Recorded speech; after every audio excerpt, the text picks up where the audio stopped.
엄태혁 선생님 반갑습니다. 네, 반갑습니다. 강사 엄태욱입니다. 국어는 어떻게 정리를 해야 될까요? 예. 킬러라는 거에 정의가 사실 없잖아요. 이게 근데 이제 예전 같았으면 킬러였거든요. 이 문제가 이번에 네, 나왔던 예, 것들이.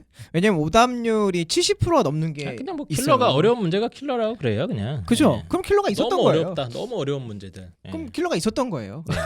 있었는데 이제 그거를 다른 식으로 예전에 냈던 방식은 지문 자체의 난도를 막 올려서 해석조차 못하겠다면 이제는 선지라든지 조건을 많이 붙여요. 네 조건대로 해석해. 그래서 애들이 까다로워진 거다라고 이제 설명을 하더라고요. EBS에서도 이렇게 얘기하더라고요. 킬러는 없었다. 하지만 변별력은 굉장히 좋았다. 선지를 까다롭게 냈다. 무슨 소리인지 모르겠는데 앞뒤가 안 맞는 것 같긴 한데. 네. 알겠습니다. 그래서 지금 국어도 어려웠다는 평가가 많고 지금 저희 그때 라이브 방송을 했거든요. 네. 지난주 수능 네. 당일날 네. 국어 어렵다 그래서 굉장히 좀 우울하셨어요. 그렇죠. 어머님들도 맞아요. 많이. 맞아요. 예, 그래서 지금 발표된 거 가볍게 좀 확인을 해보면 등급 컷만 좀 확인을 해보겠습니다. 1등급 컷을 보면 화작이 87점, 88점 정도 맞습니다. 얘기가 나오고 있고 네. 화작은 2등급 컷이 81점이나 뭐 80점 정도가 많은 것 같아요.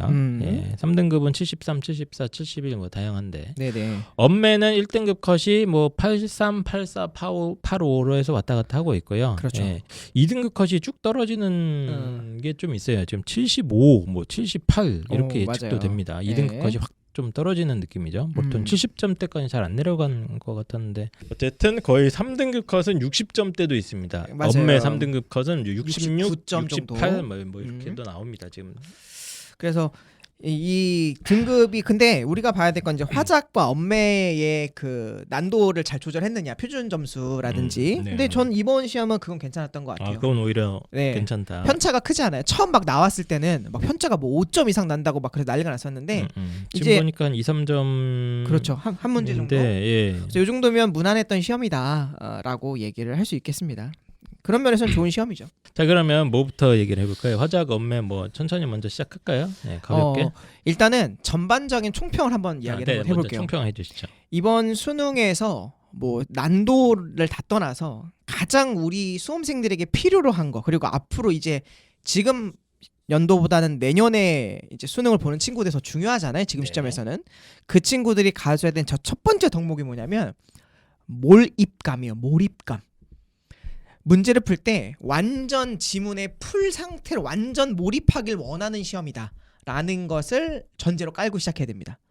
올해 수능을 네. 한마디로 요약하면 네네. 너가 이걸 잘 보려면 네, 몰입을 해야 된다. 맞아요. 문제 풀 때 심지어 이런 것까지 들리면 안 돼요. 다른 친구가 문제를 푸는 소리, 길거리에서 차가 빵빵거리는 소리, 펜을 떨어뜨리는 소리조차 들리지 않을 만큼의 아주 심오하고 깊은 몰입감과 집중도를 요하는 시험이었다.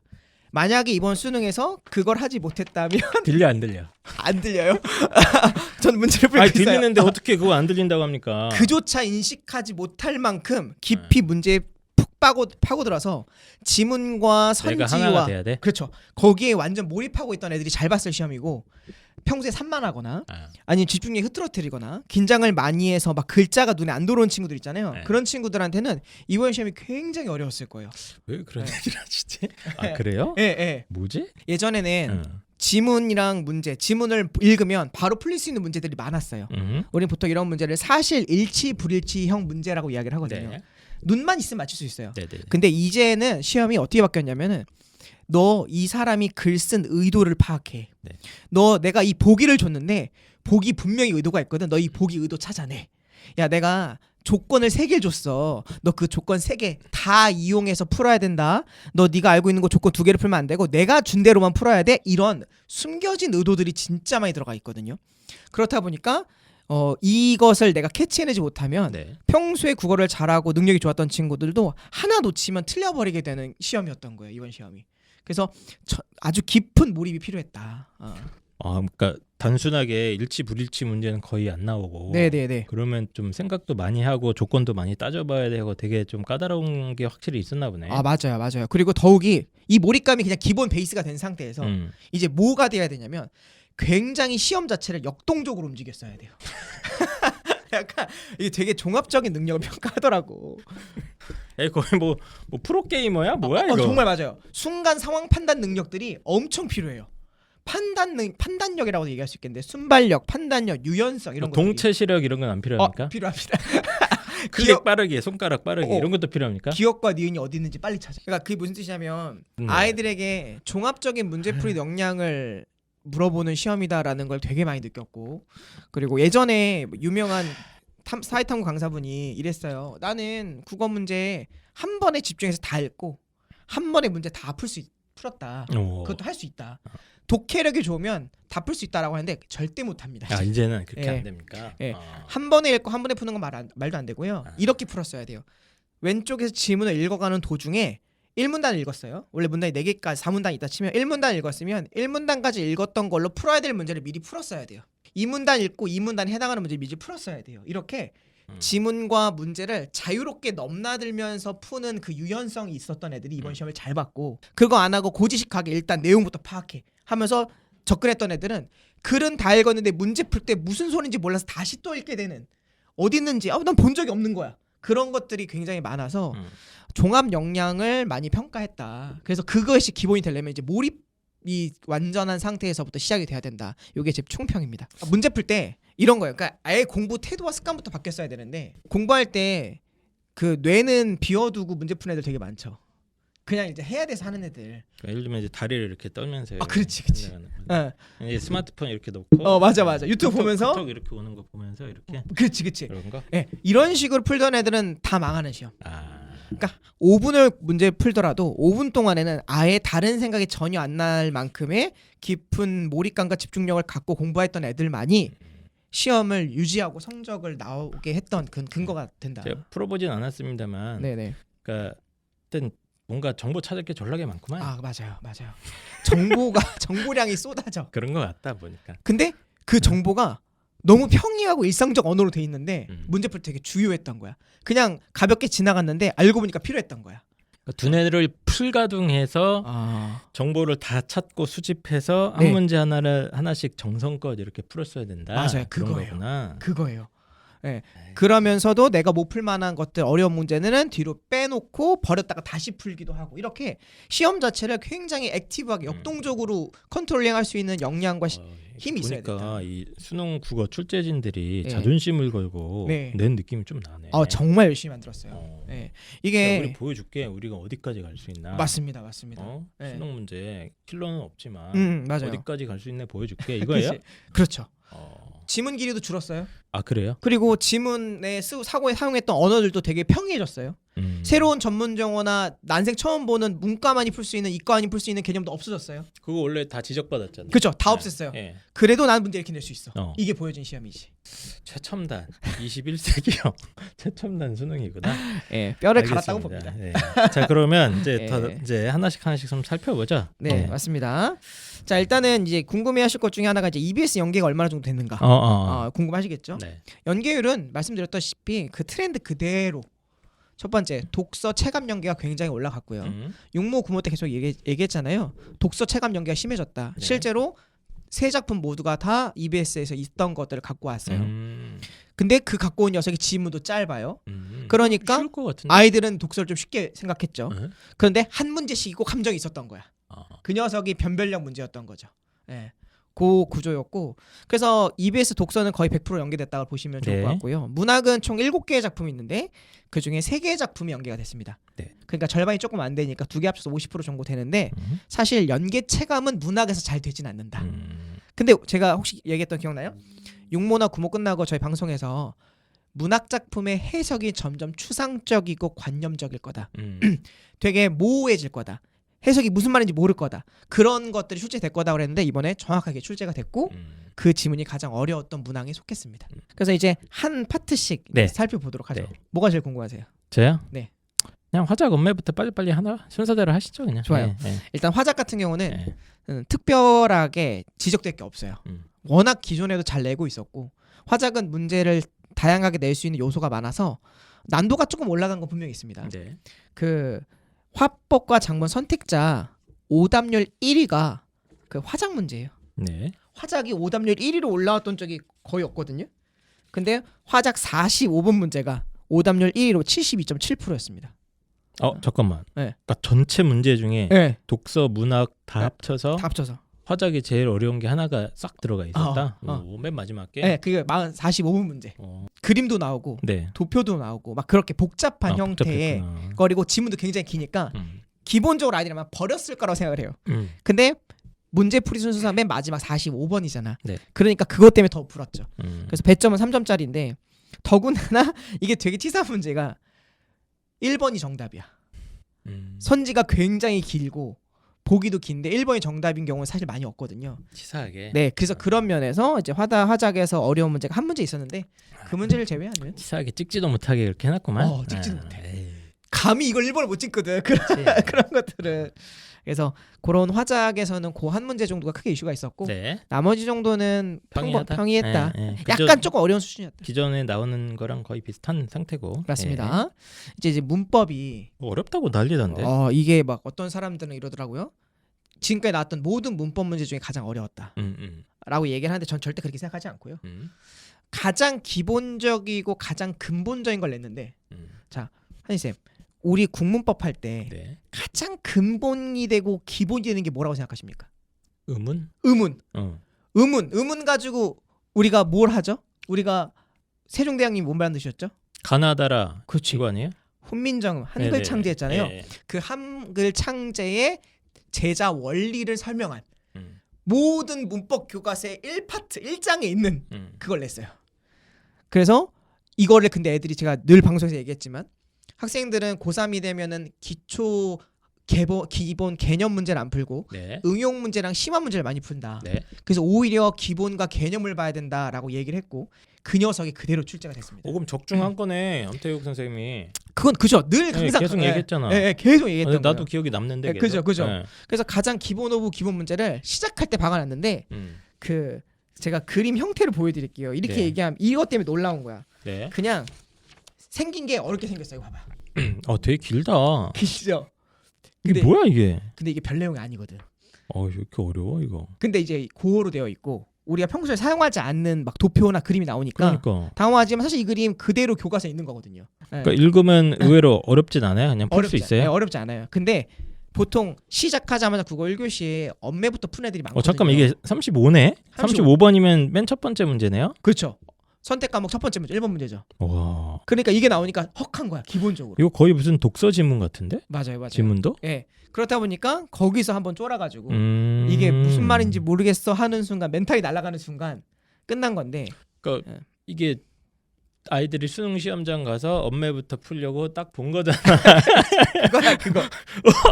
거기서 일단 익숙치 않은 아이들, 이런 경험이 익숙치 않은 아이들은 예. 일단 어머 이렇게 된 거구나. 표가 3개가 이런 데 나온 적이 없거든. 이 자리는 표 자리가 아니에요. 그치 원래는 줄글 자리예요. 요거 딱 요 정도 표를 제외한 정도 길이의 짧은 줄글 자리인데 네네. 표가 3개가 때려 나와 버렸으니까 더군다나 막 기역과 니은 검정색 굵은 글씨도 나오고 막 이상하니까. 되게 이상한 표야. 뭐 초성자 용자래, 중성자 용자? 그렇죠. 그런 뭐야, 것들이 이제 다 당황스러웠던 거지. 이게 무슨 저기 뭐야 뭐 무협지에 나오는 뭐 사람 이름 같은데 뭐야? 그렇죠. 이게 종성자 용자래. 초성을 중성자 만들어 용자래. 원리, 중성을 만드는 원리 이런 거에 대한 건데 이런 용어들도 낯설고 하다 보니까 뭐야, 예. 이제 아이들이 이제 헉한 거죠. 그래서 이게 오답률이 높아요 실제로도? 이 오답률은요 중하위권에서는 엄청 높아요. 근데 최상위권은 없어요. 중하위권 아이들은 보자마자 일단 손 들고 빠졌구나. 맞아요. 중상위권도 오답 높아요. 생각보다 문법이 탄탄하지 않았던 애들. 상위권은 최상위권은 없어요. 딱 걔네들은 차분하게 당황하지 않고 차분하게 보니까 뭐야 이거. 별거 아니네. 맞아 그거요. 그거구나. 별거 아니네. 사실 별거 아닌 문제였거든. 근데 이제 겉보기가 위협적인 거지.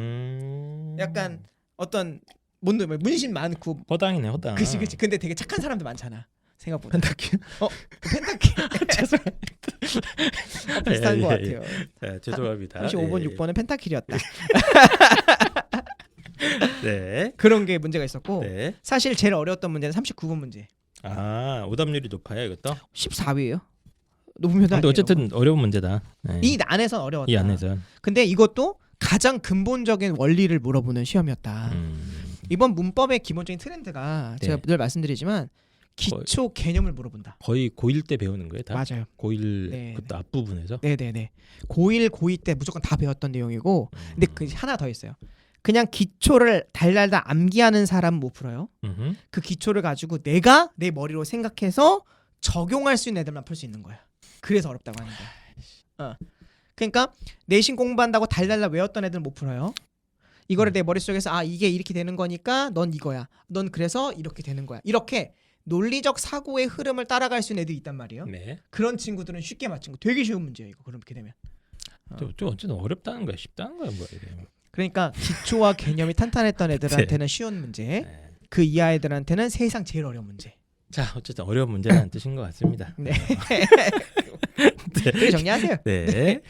어쨌든 엄매가 한 3개 정도가 굉장히 좀 음. 아이들 관점에서는 네네네. 예, 겉보기로 위협적이기도 하고 맞아요. 너무 기초적인 걸 물어보니까 네. 헉 하는 아이들도 있고 까먹어갖고 네, 맞아요. 그런 상황이구나. 맞아요, 맞아요. 아, 그 안에 디테일이 되게 많은데 디테일을 다 놓친 거야, 애들이. 그래서 네, 네. 이제 어떤 사람은 이 역사상 가장 어려운 문법 문제다 그렇게 그렇게. 평가를 하지만 음. 엄태욱 선생님이 봤을 때는 네네.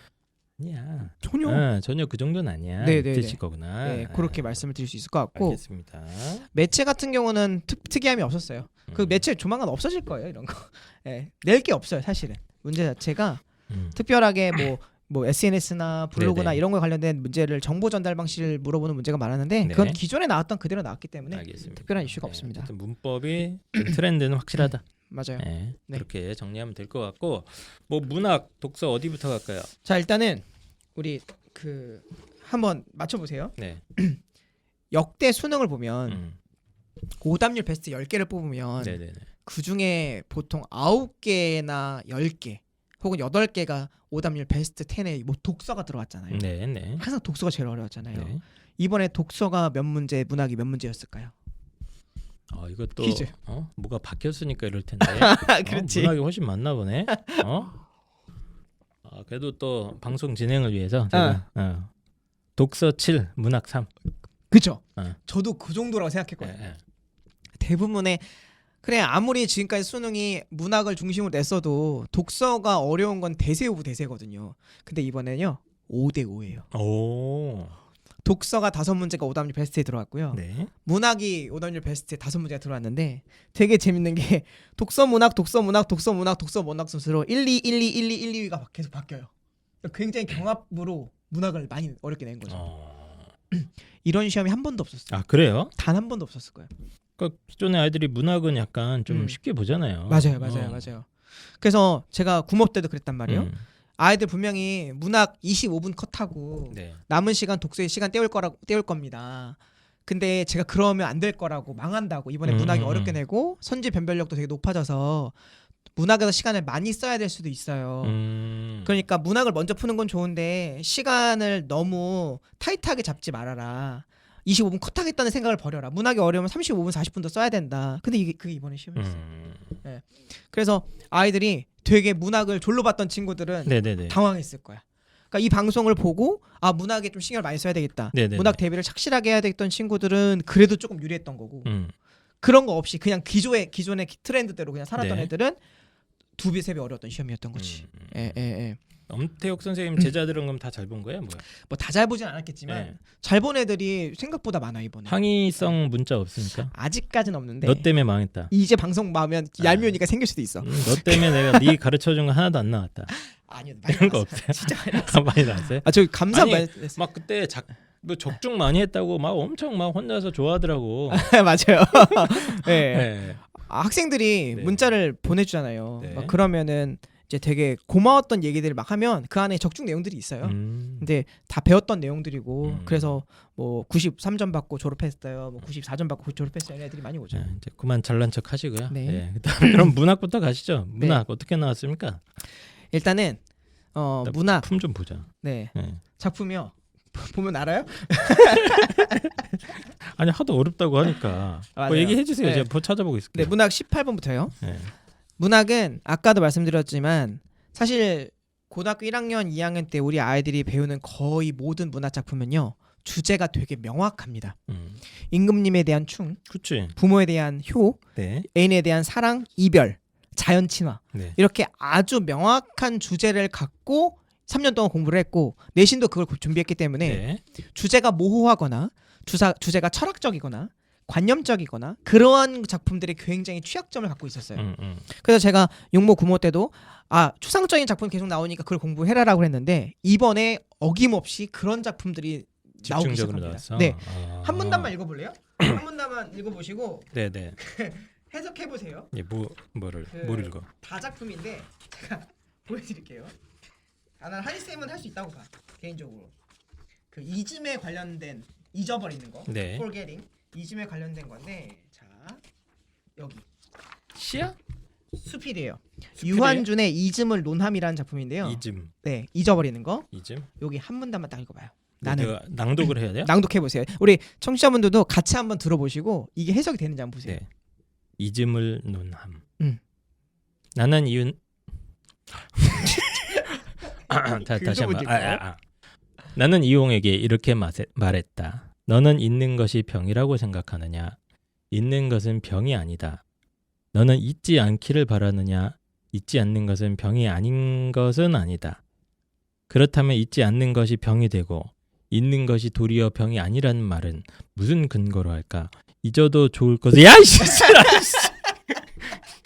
알겠죠? 제가 말하는 말장난 아니야 이거 뭐야 이게 철학적인 거지 말장난이라는 이 사람이 지금 굉장히 관념적이고 심오한 인생에 대해서 이게 이심에 뭔 소리야 이게? 그렇다면 잊어서 안 되는 것을 잊는 사람에게 있는 것이 병이 아니라고 말할 수 있다. 이게 뭔 소리야 이게? 간장공장 공장장 간장공장이야 이게? 보통 이런 걸 제가 수업 시간에 뭐라고 맨날 강조하냐면 네. 이중부정문이다라고 얘기를 하거든요. 이중부정. 잊지 않는 것은 아니하지 아니한 것은 아니하다. 이런 거 하면 맞을? 네. 이거는 그러니까 첫 문단을 해결을 해야 돼요. 천천히 읽어야 되는 거예요, 여기를. 그러면서 논리적으로 좋아. 잊지 말아야 될 것을 잊는 것이 아니면은 뭐 하는 거야? 이렇게 논리적으로 하나씩 천천히 아주 천천히 읽어서 1문단을 완성시켜 놓으면 사실 뒤에 문단 되게 쉽거든요. 뒤엔 되게 쉬워요. 근데 그 1문단에서 주제를 못 잡으면 얘는 해석이 아예 안 되는 시험이에요. 예. 그래서 제가 맨날 얘기하거든요. 모든 문학 작품은 항상 1문단이 제일 중요하다.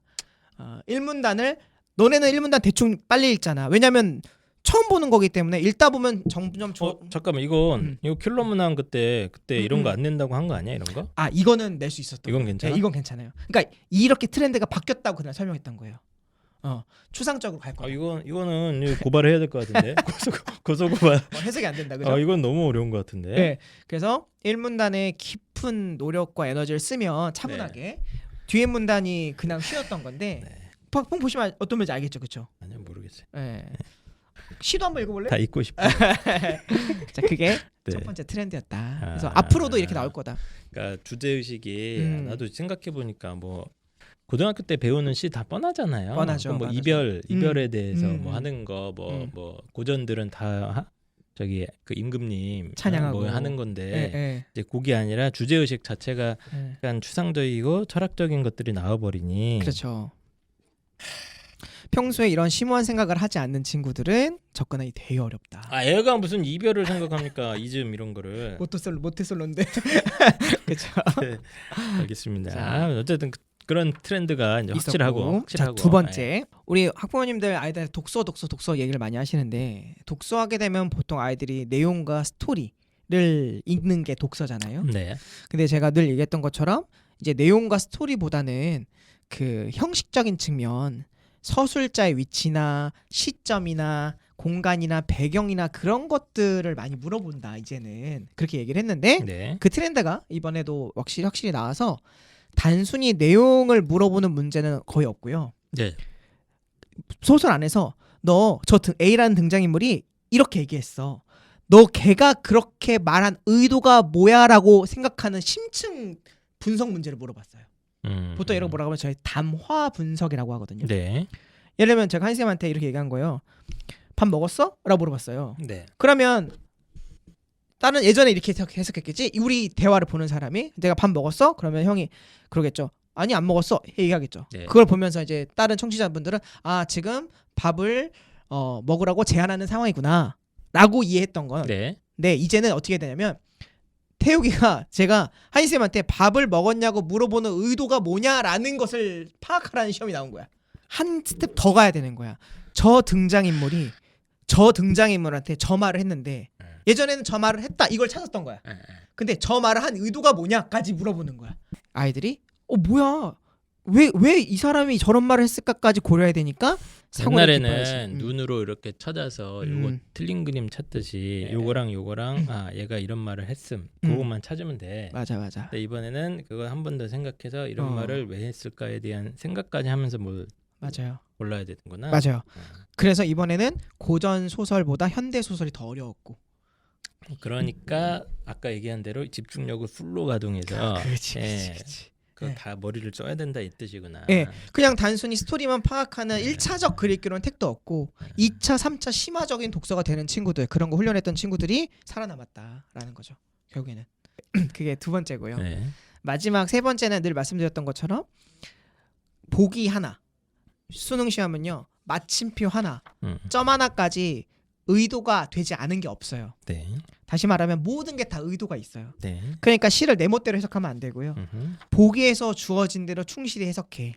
내가 꼭 알려준 대로만 해석해라는 것을 철저하게 지켰던 친구들이 잘했다는 거예요. 다시 말하면 EBS 연계가 많이 됐지만 연계를 작품을 달달달 외운다고 끝나는 게 아니라 네. 그 작품조차도 오늘 출제자가 해석을 다른 방향으로 하라고 줬으면 네. 다르게 해석할 수 있는 유연성이 필요하다는 거죠.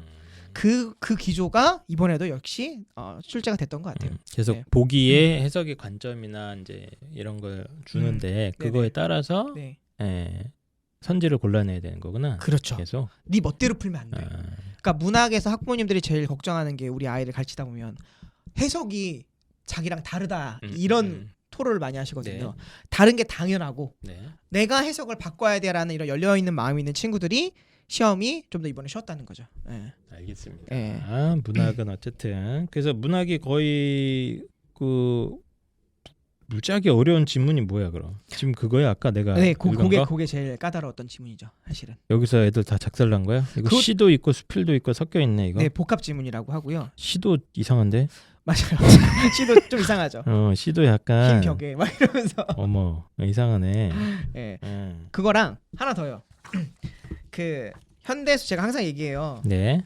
고전을 어려워한다고 니들이 생각하지만 실제로 고3 레벨이 끝자락에 가면 고전보다는 현대를 더 어려워할 거다. 네.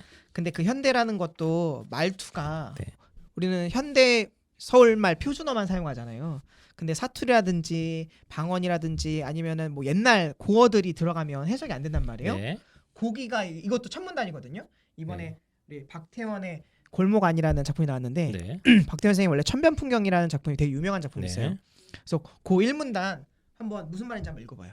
또 소설 첫 스타트입니다. 이거야? 이거? 네, 여기요. 한참. 여기? 거기서부터 거기까지 기억까지 읽으시면 돼요. 한참 정의가 사람 이른가 봐요. 네. 정의와 별의별 말이 다 오고 가고 하였을 때 불단집에서 막 설거지를 하고 있던 갑순이 할머니가 뛰어나왔다. 갑득이 어미는 경우에 따라서는 그들 모녀를 상대하여서도 할 말에 궁하지는 않는다고 은근히 마음의 준비가 있었던 것이나 뜻밖에도 갑순이 할머니는 자기 딸의 역성을 들려고는 하지 않고 애초에 네가 말실수한 게 잘못이지 남을 탄해 뭘 허니 이상하네. 이게 모두 모양만은 숭없고 뭔 소리야 이게? 그렇죠. 사투리예요. 사투리야? 네. 온 글쎄 그만 하고 들어가. 이거 그렇게 읽어야 되는구나. 리얼하게. 그만 하고 들어가야 가.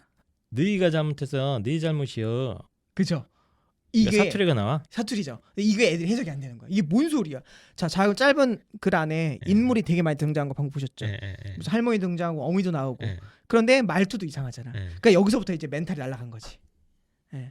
킬로 안 낸다며. 아니 킬러가 아니라니까. 아니 소설이 그렇게 써져 있는데 이 사람아 참나. 킬러가 아니지 그러니까. 이거 이 사람들 좀 너무하네. 그래서 이런 것들에 대해서는 사전에 이제 보기나 이런 부분들에 대한 정보를 찾고. 이거 또 고소해야 될 것 같은데.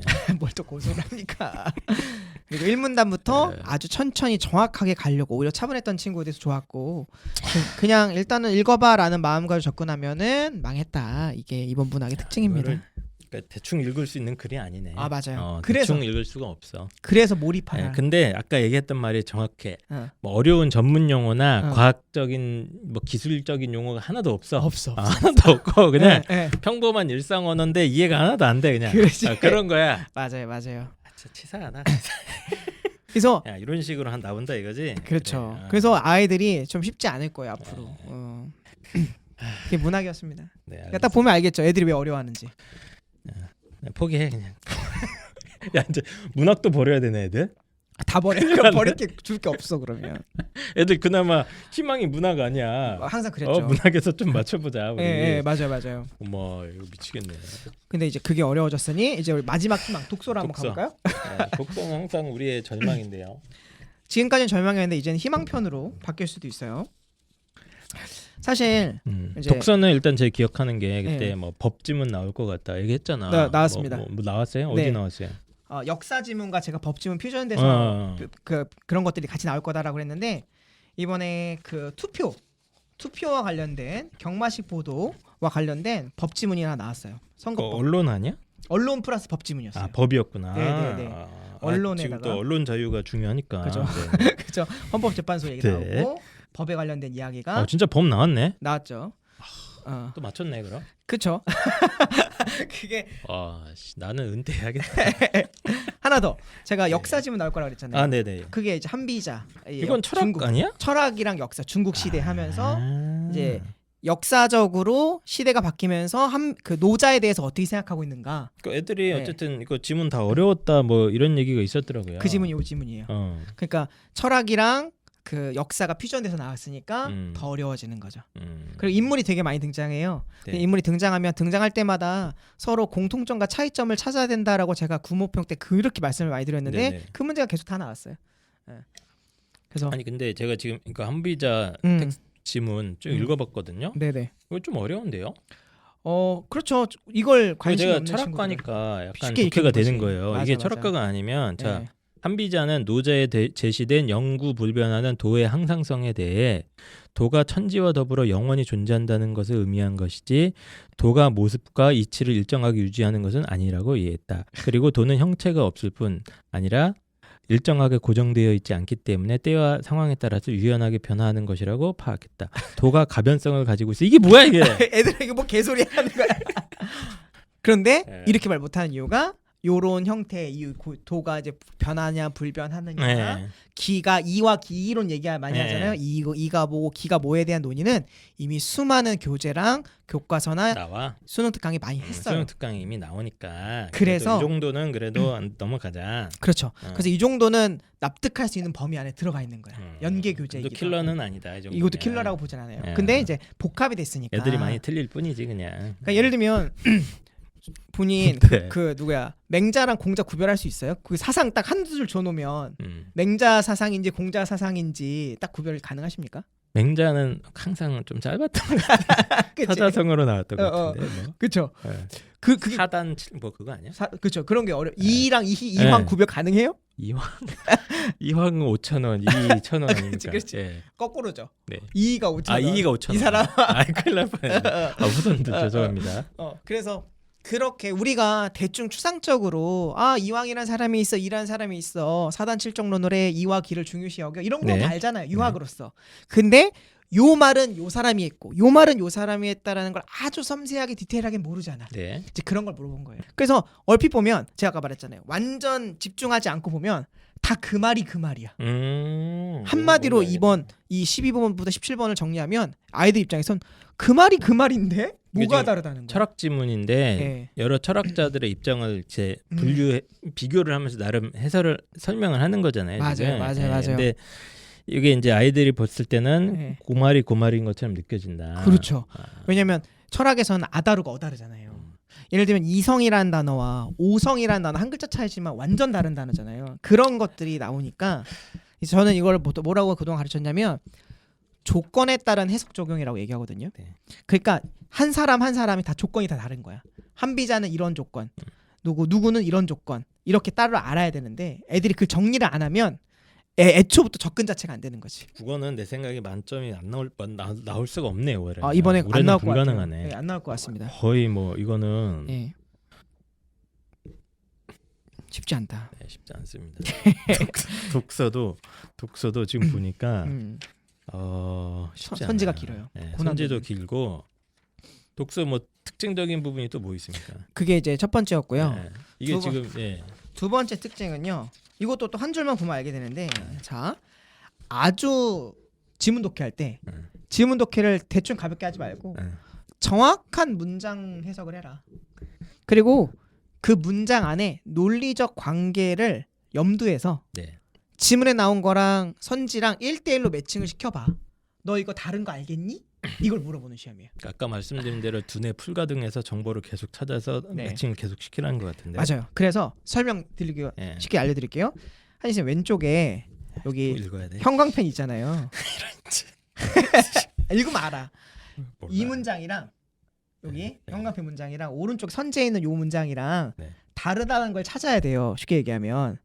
그래서 한번 왼쪽 읽어보고 오른쪽 한번 읽어주세요. 자, 이러한 규정이 국민의 알 권리와 언론의 자유를 침해하는지에 대해 헌법재판소는 신뢰할 수 있는 여론조사 결과라고 하더라도 선거일에 임박해 보도하면 선거에 영향을 끼칠 수 있다면서 합헌 결정을 내렸다. 방금 이 문장을 요약하게 되면 네. 헌재에서 네. 두 가지죠. 국민의 알 권리와가 포인트예요. 엔드예요. 언론의 자유를 침해하는지에 대해서 알아본 거잖아요. 네. 자, 요 지문을 읽고 자 오른쪽에 5번 문제의 3번 선지 한번 읽어봐요. 국민의 알 권리와 언론의 자유가 서로 충돌하는지 문제를 헌법재판소에서 논의한 적이 있다. 자, 이 두 문장이 같아 보일까요? 아이들한테는 달라 보일까요? 얼핏 보면 비슷한데? 그렇죠. 얼핏 보면 비슷하죠. 얼핏 보면? 그래서 고난도 문제인 거예요. 이거 완전 다르잖아요. 아까는 국민의 알 권리와 언론의 자유가 서로 충돌한다는 얘기가 없었어. 아 이런 씨. 야 이게 뒤통수네 이거. 그렇죠. 단어를 알 권리와 언론의 자유라는 말을 해놓고 써주고 지문에 있는 단어를 그대로 써놓고 진짜. 여기서 갑자기 싹 충돌로 바꿔버린 거야. 그러니까 애들은 이거 아까 지문에서 봤던 거야 본 것 하고 같은데 애매하게 머릿속에 이 표현이 있었던 있어. 것 같아 하고 맞는 것 같은데 하고 그치. 넘어가면 틀리는 거야. 틀리는구나. 예. 그러니까 정확한 문장 해석 그리고 선지에서 그 정확한 그 문장 해석에 따른 비율을 찾아야지만 맞출 수 있는 문제가 되는 거예요. 그냥 제가 아까도 말씀드렸는데 그 네. 영어도 그냥 네. 수능 영어가 쉽게 나오길 기도하자 우리 이 생각을 했거든요. 네네네. 국어도 차라리 그게 나을 것 같은데. 그럼 수학만 야, 이거 어렵다. 어려우면 되나? 어? 어렵죠. 어려워 이거 진짜. 그러니까 그 긴박한 상황 속에서 약간 좀 치사해 내가 봤을 때. 예, 어? 긴박함 속에서 이걸 구별을 명확하게 할 수 있는 친구들은 정말 깊은 몰입을 할 줄 아는 못한다 이거죠. 되게 꼼꼼하게 계속 의심을 해야 되는구나. 맞아요. 그래서 제가 항상 국어는 항상 태도의 문제라고 얘기하는데 선지를 바라볼 때 가장 중요한 태도는 의심이다. 모든 단어가 다 틀릴 수 있다라는 걸 의심하면서 풀어야 되기 때문에 사실 엄청난 정신력이 소모가 돼요. 국어만 보더라도. 사실 국어 이거 문제 풀기 되게 힘들어요. 어렵습니다. 뇌를 진짜 풀가동 시켜야 되잖아요. 네, 뇌를 맞아요. 짜내야 돼요. 네. 근데 그 강도를 더 높여야 되네 이제. 그렇죠. 그러니까 머리야. 순식간에 고려해야 될 상황이 되게 많아진 거야. 예를 들면 바둑을 둔다고 했을 때 네네. 속기로 두면 생각이 좀 짧잖아요. 근데 이제 속기를 두는 게 아니라 네. 하나하나 정속으로 바둑을 두면서도 5만 가지 경우의 수를 다 생각하면서 두시잖아요. 그 프로 기사님들은 네. 그렇게 돼야 되는 거예요. 바둑처럼 문제를 풀어야 돼 이제. 킬러 문항이라고 찍혔던 예시 문항들 있잖아요. 확실히 그건 안 나왔어. 네, 배제가 됐어요. 그건 확실히 배제가 됐는데 맞아요. 다른 방식으로 아이들을 괴롭히는 어떤 스킬을 최대치를 보여주셨네 이분들이. 그것이 변별력이라고 그랬잖아. 최대치를 보여줬어. 자기들이 갖고 있는 스킬로 네. 아이들을 이렇게까지 아이들을 괴롭힐 수 있다. 네. 그런 요소들이 많았기 때문에 이제 그래서 제가 늘 얘기했던 게 절대 쉬워지지 않는다. 어려우면 어려질 수 있다. 얼마든지 변별력이 있을 수 있다. 옛날 스타일로 돌아간다. 참고로 리트 올해 봤던 리트 문제가 있는데 그 리트 문제랑 비슷한 게 좀 몇 문제가 있다고 그러더라고요. 저도 아직 확인 안 해봤는데 이제 그런 부분들에 대해서 이제 좀 한번 아마 그럼 또 사교도 늘지 않을까 리트 막 이러면서 또. 네. 어쨌든 EBS 중심으로 열심히 하시면 풀 수 있을 것 같습니다. 이거 근데 보고 받으셨을까요? 네. 분명히 받았겠지 청와대에서. 이번에 야 이거 뭐 킬러 없애라고 했는데 하지마 이제 여기서 더 이상 그런 거 하지마. 그러니까 네, 조심해. 알겠어요. 네, 감히 너 어디서 그런 얘기를 하니까. 저는 그걸 존경하는데 네. 그러니까 이걸 보고 받았냐가 궁금한 거지. 이렇게 나와 버렸다. 나와 버렸고 앞으로의 그러면 이제 예비 고3 수능 국어를 대비해야 되는 예비 고3 아이들을 이거 어떻게 그럼 여기 좀 선제적인 대응을 해야 되는가 이 얘기를 좀 해봅시다. 맞습니다. 사실 이 이야기는 정치랑 관련 있는 게 아니라 이것을 운영하는 이제 교육부 그리고 교육 정책과 관련된 이야기죠. 기조에 관련된 이야기이기 때문에 트렌드가 계속 바뀔 수 있는 건 당연한 거고 네. 그렇다 보니까 우리는 그것에 대해서 나왔을 때마다 재빠르게 발빠르게 이제 대응을 해야 되는데 대응하는 방식도 저는 이미 그러니까 올해에 이미 다 나왔다고 보여져요. 그래서 EBS만 주구장창 파는 것도 사실은 아닌 거고 그러니까 근본적으로 어떤 콘텐츠가 어떻게 나오냐가 중요한 게 아니라 학생들이 공부하는 자세와 마음가짐 자체가 보다 더 진지해져야 된다라는 말씀이죠. 우리 애도 진지합니다 지금. 그러니까 어? 시간 때우기식의 공부가 아니라 네. 하나라도 정확하게 알려고 하는 그 마음가짐으로 공부하는 게 학원 10시간 다니고 순공시간 늘어난다고 좋은 게 아니라 단 1시간을 공부하더라도 내가 목적성을 갖고 내가 오늘 이 1시간을 통해서 뭘 배울 거야, 뭘 찾아낼 거야, 어떤 목적성을 갖고 할 거야라가 명확하게 세워진 상태에서 공부하는 습관들을 쌓아놓으면 시험이 어떻게 바뀌든 세상이 어떻게 바뀌든 다 대응할 수 있다. 그게 태도와 마음의 문제다. 이래서 제가 철학을 되게 싫어합니다. 왜요? 왜요? 하나만 한 주상적인 얘기. 예. 근데 제가 이제 예. 도움드릴 수 있는 건 네네. 조만간 제가 저희가 설명회 하지 않습니까? 아, 네네. 설명회 때 뭘 말씀드릴 거냐면 제가 저희 카페에도 글을 썼어요. 그 학부모님들이 수능을 보고 나면 자녀분들에게 이제 고1, 2 혹은 중3 자녀분들에게 야 이번 수능 문제 풀어봐. 너는 몇 점 나오나 한번 봐보자. 이런 걸 많이 시키신단 말이야. 근데 그걸 지금 시키시면 절대 안 됩니다. 지금 갓 나온 수능 시험을 따끈따끈하다는 이유로 한번 풀어버리면요. 이 시험을 고등학교 2학년이나 3학년 기출 분석할 때 제대로 자기를 평가하는 시간이 필요한데 그래서 내가 어느 정도 수준인지를 정확하게 측정할 수 있는 시기에 못하게 돼요. 왜냐면 네. 기억에 남잖아. 한번 풀었던 경험이 있기 때문에 생각보다 성적이 두 번째 볼 때 되게 잘 나와요. 네. 그러면 착각하거든. 2년 전에 풀었던 거는 가짜라고 생각해. 그건 그냥 풀어본 거고 진짜 진지한 마음으로 풀었더니 98점 나왔다. 네. 우리 아이 98점 나온다. 이렇게 생각하면서 이제 공부에 대한 틀이 망가지는 경우가 굉장히 많은데 그래서 이 수능 시험이라고 하는 건 수능 시험 한 세트가 제가 느끼기에는 50억 이상의 가치가 있기 때문에 네. 굉장히 철저한 준비와 계획을 세우고 모의고사를 보고 그것을 해설과 해석까지 완벽하게 하는 그 틀이 필요하다라고 말씀드렸고 네. 그걸 어떻게 해야만 되는가. 우리 아이가 진짜 수능 이번에 나온 걸 가지고 어떻게 공부하면은 이 분석을 잘할 수 있겠어요라고 하는 것에 대해서 저희 전국도 설명회 때 네. 제가 그 하나하나 조목조목 평가하고 알려드리도록 하겠습니다. 알겠습니다. 아까 그 지문 몇 개 읽고야 멘탈이 나갔어. 아이들 얼마나 힘들었겠습니까? 나는 멘탈이 네. 나갔어. 이건 네. 풀지 마. 이거는 내 생각엔 풀면 안 돼. 음. 이거는 풀면은 애들 사기가 꺾입니다. 맞아요. 사기가 꺾일 수 있고요. 겁을 먹고요. 그리고 이거는 안 되겠다. 이번에 제가 설명회 때 뭐까지 말씀드릴 거냐면 예를 들면 1번부터 3번 지문 있잖아요. 요 지문은 몇 분 만에 풀어야 됩니다까지 알려드릴 거예요. 네. 각 지문별로 이거는 8분짜리 시험이에요. 얘는 10분짜리 시험이에요. 적정 속도라는 것까지 다 디테일하게 알려드릴 테니까 알겠습니다. 그걸 가지고 공부하시면 도움이 될 겁니다. 알겠습니다. 어쨌든 그 국어가 이제 하도 난리가 갔길래 한번 봤더니 진짜 좀 거시기 하네. 네, 많이 어렵죠. 거시기 한 것 같습니다. 네. 이거 1등급 더 떨어지는 거 아니야? 이거 너무 높은데? 아닌가? 85점. 되겠지? 85점. 네. 네. 자, 마지막으로 저희 청취자들한테 한 말씀 하시고 끝냅시다 이제. 뭐 저는 사실은 이제 시험을 보고 나면 아이들이 그 SNS로 연락이 많이 와요. 그리고 자기 성적 공개해달라, 자기 잘 본 후기 올려달라, 막 이런 네. 친구 되게 많은데 제 SNS에다가 인스타에 올려달라는 거죠. 근데 저는 그걸 하나도 안 올려요. 왜 안 올리냐면 잘 본 친구들만 보내거든요. 네. 근데 제 SNS는 못 본 친구들도 분명히 있단 말이에요. 그럼 얼마나 마음이 아프겠어요. 그래서 저는 지금 제 SNS에 제가 얼마나 잘했고 성적이 얼마나 우리 애들이 얼마나 잘했는지를 하나도 올리지 않고 있는데 그런 만큼 이제 어머님들께서도 우리 아이를 다른 잘하는 친구들과 비교하지 마시고 네. 그리고 더 잘해야 된다고 응원만 해주시고 그리고 이쁘고 따뜻한 목소리로 위로를 많이 해주셨으면 좋겠습니다. 네. 그게 끝이에요. 알겠습니다. 네. 알겠습니다. 이렇게 오늘 계속 하나만 하는 얘기를 주로 많이 하시네요. 할 얘기가 이런 거밖에 네. 없어.